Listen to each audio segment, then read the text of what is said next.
नमस्कार, मी सुनील. आपण पाहतात आवाज इंडिया मराठी. महाराष्ट्राच्या अर्थसंकल्पीय अधिवेशनात आज मुख्यमंत्री आणि अर्थमंत्री देवेंद्र फडणवीस यांनी अर्थसंकल्पावरील सर्वसाधारण चर्चेला उत्तर देताना राज्याच्या आर्थिक प्रगतीचा आढावा मांडला. त्यांनी सांगितलं की महाराष्ट्राची अर्थव्यवस्था झपाट्याने वाढत असून भविष्यात महाराष्ट्र हे देशातील पहिलं $1 ट्रिलियन अर्थव्यवस्था असणारं राज्य बनेल. देशाच्या GDP मध्ये महाराष्ट्राचा वाटा 14.3% असून निर्यात आणि स्टार्टअप क्षेत्रात राज्य पहिल्या क्रमांकावर आहे. फडणवीस यांनी सांगितले की राज्याची महसुली जमा 2013-14 मध्ये 1.55 लाख कोटी होती. ती आता 6.16 लाख कोटी रुपयापर्यंत पोहोचली आहे. राज्याची राजकोषीय तूट 3% आत ठेवली असून महसुली तूट 1% आत नियंत्रित करण्यात आली आहे. कोविड काळात अतिरिक्त कर्ज घ्यावे लागलं असलं तरी 2022 नंतर राज्याचा विकास दर 14% पोहोचल्याचं त्यांनी स्पष्ट केलं.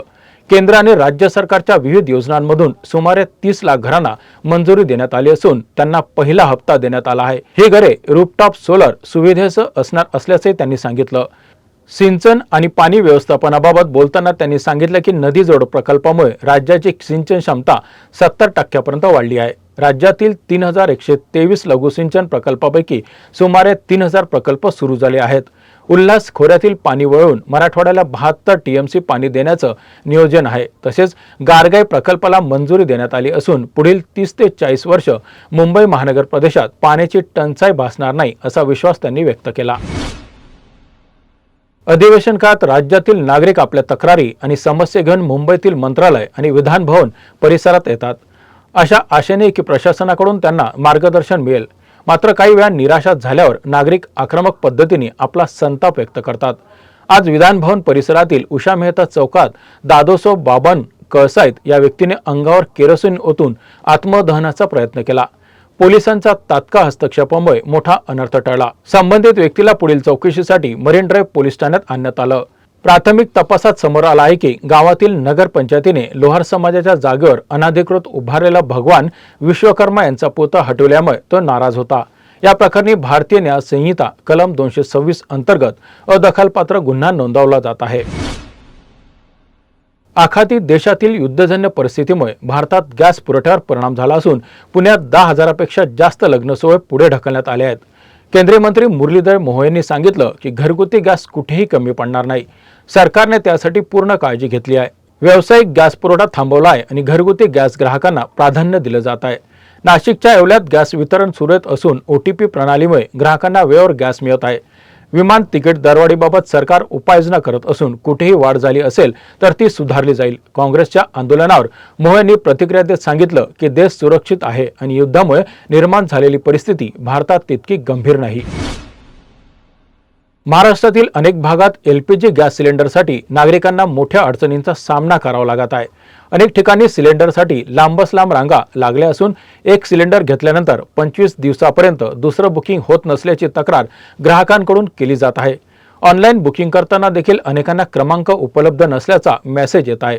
मध्य पूर्वेत इराण, इस्रायल आणि अमेरिका यांच्यातील तणावपूर्ण परिस्थितीमुळे गॅस पुरवठ्यावर परिणाम झाल्याचं सांगितलं जात आहे. या पार्श्वभूमीवर घरगुती गॅसचा काळाबाजार होत असल्याच्या तक्रारीनंतर अन्न आणि नागरी पुरवठा विभागानं नागपुरात मोठी कारवाई सुरू केली आहे. गॅस सिलेंडरचा काळाबाजार थांबवण्यासाठी आणि अवैध साठेबाजांवर आळा बसवण्यासाठी शहरातील विविध भागात धाडसत्र राबवण्यात आलं. गॅस सिलेंडरचा काळाबाजार करणाऱ्यांवर थेट फौजदारी गुन्हा दाखल करण्यात येणार आहे. दिवंगत उपमुख्यमंत्री अजित पवार यांच्या विमान अपघातावरून राज्यात आणि देशात गंभीर चर्चा सुरू आहे. अनेकांनी अपघातावर संशय व्यक्त केला असून राष्ट्रवादी काँग्रेसच्या सर्व आमदारांनी CBI चौकशीची मागणी केली आहे. DGCAच्या अहवालावरही आक्षेप नोंदवण्यात आला आहे. आमदार रोहित पवार यांनी सांगितलं की VCR कंपनीच्या मालकांचे नागरिक उड्डाण मंत्र्याशी थेट संबंध असल्याने कारवाई होत नाही. रोहित पवार यांनी संसदेत अजित पवारांच्या अपघातावर पारदर्शक चौकशीसाठी पाठपुरावा सुरू ठेवला आहे. त्यांनी काँग्रेस नेत्या सोनिया गांधी, काँग्रेस अध्यक्ष मल्लिकार्जुन खरगे यांची भेट घेऊन चौकशीसाठी सहमती मिळवली आणि आज केंद्रीय मंत्री नितीन गडकरी यांची भेट घेऊन पुढील चर्चा केली. याच भेटीत रोहित पवार यांनी पुणे रिंग रोड, तळेगाव चाकण, शिक्रापूर आणि पुणे शिरपूर उन्नत महामार्गास स्वर्गवासी अजित पवार यांचं नाव देण्याची विनंती केली. गडकरी यांनी सांगितले की यासाठी एक प्रक्रिया आहे आणि आवश्यक बाबी पूर्ण करून पाठपुरावा केला जाईल असं त्यांनी म्हटलं आहे.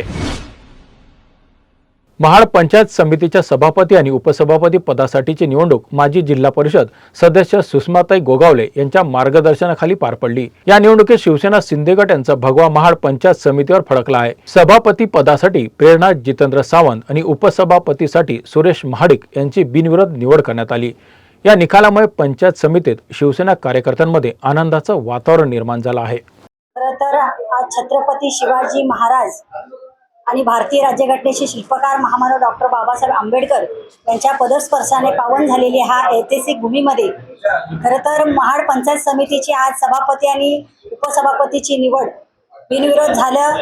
आणि खरं तर नामदार साहेबांच्या माध्यमातून आणि विकास शेठ गोगावले साहेबांच्या माध्यमातून ज्या म्हणजे लोकांच्या ज्या मूलभूत गरजा आहेत त्या नामदार साहेबांच्या मार्गदर्शनाखाली आणि विकास शेठच्या मार्गदर्शनाखाली निश्चितच आम्ही ह्या जे सभापती आहे तर त्यानुसार निश्चितच लोकांचे प्रश्न सोडवण्याचा प्रयत्न मी करणार आहे। पेण येथील सचिन तेंडुलकर स्टेडियममध्ये आयोजित मनसे चषक 2024 क्रिकेट स्पर्धेचं अंतिम पारितोषिक वितरण सोहळा उत्साहपूर्ण वातावरणात पार पडला। बेलदार भटका समाज महाराष्ट्र प्रदेश अध्यक्ष आणि भाजप नेते राजभाऊ सोळंकी यांच्या उपस्थितीत विजेत्यांचा सन्मान करण्यात आला। रायगड जिल्ह्यातील मनसे चषक ही केवळ क्रिकेट स्पर्धा नसून सामाजिक स्तरावरही महत्त्वाची ठरलेली आहे। ग्रामीण भागातील उदयोन्मुख खेळाडूंना प्रोत्साहन देणारी ही स्पर्धा खेळाडू, क्रीडा रसिक आणि मान्यवरांसाठी एक महत्त्वपूर्ण पर्वणी ठरते। संचालनाची जबाबदारी निकेताताई पाटील आणि रुपेशदादा पाटील यांच्या नेतृत्वाखाली प्रत्येक वर्षी यशस्वीपणे पार पाडली जाते। यावर्षी राजवीर 11 भवानी फायटर रावे संघानं प्रथम क्रमांक पटकावला आहे। या बातमीपत्रात इथेच थांबत आहोत। पाहत रहा आवाज इंडिया मराठी।